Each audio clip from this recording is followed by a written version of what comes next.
Was ist jetzt so deine Erwartung, wenn wir in diese Serie reingehen? Was spürst du? Was sind deine Erwartungen? Also die Serie natürlich jetzt über das Böse ist jetzt nicht etwas, wo ich merke, es fällt mir mega leicht, weil es ist natürlich tendenziell eher ein bisschen negativ. Aber ich finde, man redet oft nicht darüber oder wenn man darüber spricht, ist es extrem krass. Und ich finde einfach, wenn ich die Bibel lese, kommen mir diese Stellen und diese Beispiele ja immer in den Sinn. Und ich finde es wichtig, mal sich Gedanken zu machen, diese 5 verschiedenen Begriffe, was sind es für 5 verschiedene Eigenschaften, wie der Feind uns angreift. Ja. Mega spannend. Also wir gehen mal auf diese Fragen ein, die ihr geschickt habt. Eine Frage ist, ich habe oft Angst vor dem Teufel und diesen dunklen Mächten. Hast du Angst vor dem Teufel, Leo? Nein, ich habe nicht Angst, aber ich habe Respekt. Und das ist eigentlich bei allem so. Ich habe auch nicht Angst vor Corona, ich habe Respekt. Ich finde, Respekt ist das gute Wort, weil die Bibel sagt, wer meint, dass er steht, pass auf, dass du nicht fällst. Das braucht immer einen gewissen Respekt. Ich weiß, wer ist Gott, aber ich weiß auch, ich kann auch Türen aufmachen, wo ich dem Bösen effektiv eine Plattform gebe. Darum habe ich Respekt. Das ist ein gutes Stichwort. Da schreibt eine Person, was meinst du mit nicht gegen den Teufel kämpfen? Einfach wie der Haifisch wegschwimmen. In der Bibel steht ja, wir kämpfen gegen Mächte und Dämonen. Ja, genau. Also für mich ist es wichtig, ich greife ihn nicht an in dem Sinn, sondern ich drehe meinen Rücken weg von diesen Dingen. Martin Luther hat ein gutes Beispiel. Er hat geschlafen und mitten in der Nacht hört er eine Person im Raum, macht seine Augen auf und er sieht den Teufel vor sich. Er sagt, das bist du, dreht sich um und schlaft weiter. Er hat ihn ignoriert. Er war zwar da, hat sich einfach umgedreht. Und das ist für mich die Art und Weise, wie ich kämpfe. Ich drehe mich um in dem Sinn. Und die Waffenrüstung ist eigentlich nur ein Bild, was mir bewusst macht. Der Helm sind meine Gedanken. Das Schwert ist die Bibel. Also ich greife ihn nicht an physisch, sondern alle diese Elemente sind ja eigentlich ein Tool dazu, wo mir bewusst wird, es ist alles im mentalen Bereich, wie ich ihn angreifen kann.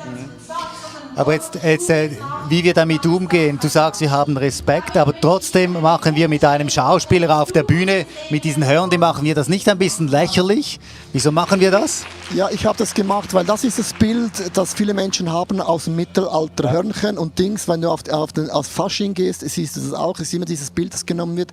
Und darum habe ich eigentlich ein Bild genommen, wo viele Menschen, die auch nicht gläubig sind, das ist das Bild, das man hat vom Teufel. Und das war ein Bild, das im Mittelalter gezeichnet worden ist. Und nun habe ich das genommen, um das ein bisschen schauspielerisch zu erklären, um auch ein bisschen so ein Bild zu nehmen, schauspielerisch, was Menschen denken. Weil sonst ist es ja, du kannst ja nicht einfach nur predigen, sondern man muss auch ein bisschen ein paar Elemente einsetzen, um Leute in den verschiedenen Arten, wie sie sind, auch abzuholen. Eine Person schreibt, ist es eigentlich schlimm, wenn ich nicht an die Existenz vom Teufel glaube? Was hat das für Konsequenzen? Ja, grundsätzlich, ob du es jetzt Teufel nennst oder nicht, jede Person kennt eine negative Kraft. Das kann man nennen, wie man es will. In jeder Religion gibt es das Böse und das Böse spürt man ja auch, dass man plötzlich negative Gedanken hat, dass man kann es gar nicht ignorieren. Also ein Mensch, der sagt, ich ignoriere es, funktioniert gar nicht, weil man ist eifersüchtig, man kann nicht vergeben. Und das ist eine Kraft, die jeder Mensch kennt, die ist negativ und sie ist zerstörend. Und die Bibel nennt das den Teufel, den Feind, der eben diese Dinge nimmt und wie so eintätowiert, wo es nicht mehr wegmachbar ist. Und das ist eigentlich das Bild. Genau. Dazu schreibt eine andere Person noch, muss ich denn aufpassen, dass mich der Teufel, das Böse überwältigt? Muss ich da immer auf der Hut sein? Ja, es ist ein Bild, der Teufel hat Jesus angegriffen in der Wüste. Der Jesus hat nicht gewusst, morgen kommt der Feind, greift mich an. Das kann zu jeder Zeit in unserem Leben sein. Es gibt so Momente, wo ich aber anfälliger bin, wenn man müde ist, wenn man schwach ist, wenn man Zweifel hat. Das sind die Momente, wo dann Dinge geschehen, die kann man nicht mehr rational erklären. Also man muss immer auf der Hut sein, nicht ängstlich, aber es ist wie wenn ich Motorrad fahre. Ich muss bei jeder Kurve achten, dass ich wirklich in meiner Zone drin bin. Und einmal, du weißt auch Motorrad, einmal das Gefühl, ich habe so einen Griff bis auf der anderen Seite. Es ist das gleiche Bild, man muss wirklich einfach schon, ich sage jetzt mal, den Respekt haben und zu wissen, jede Kurve oder jeden Tag, der ist matchentscheidend und nicht so quasi, ich habe so eine Kontrolle, der Feind hat keine Kraft mehr, dann bist du an dem Punkt, du meinst, du stehst und dann fällst du eben. Ja, genau. Mega spannend. Noch eine letzte Frage. Du hast vom Verblender geredet, von Teufel, der uns belügt. Hast du ein Beispiel aus deinem Leben, wo du denkst, wo du merkst, da verblendet dich oder du bist in Gefahr, dass dich der Teufel verblendet und dir den Fokus oder die Wahrheit raubt? Ja, ich bin ja vom Typ her extrem sensibel. Ich habe so einen Gabentest gemacht und ich bin so sensibel wie nur 3% der Menschheit. Und das ist für mich immer ein Challenge, auch eine Kirche zu leiten mit vielen Leuten, die angestellt sind, weil ich sehr oft auch Dinge spüre, die noch niemand auf dem Radar hat. Also ich spüre schon Dinge, von dem spricht noch gar nicht.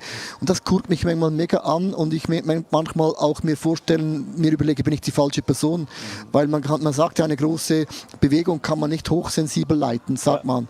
Und das ist für mich immer wieder so einen Challenge, wo ich habe, Predigen ist mein Ding, aber etwas zu leiten, merke ich oft, ist nicht mein Ding und doch mache ich es nicht ganz so schlecht.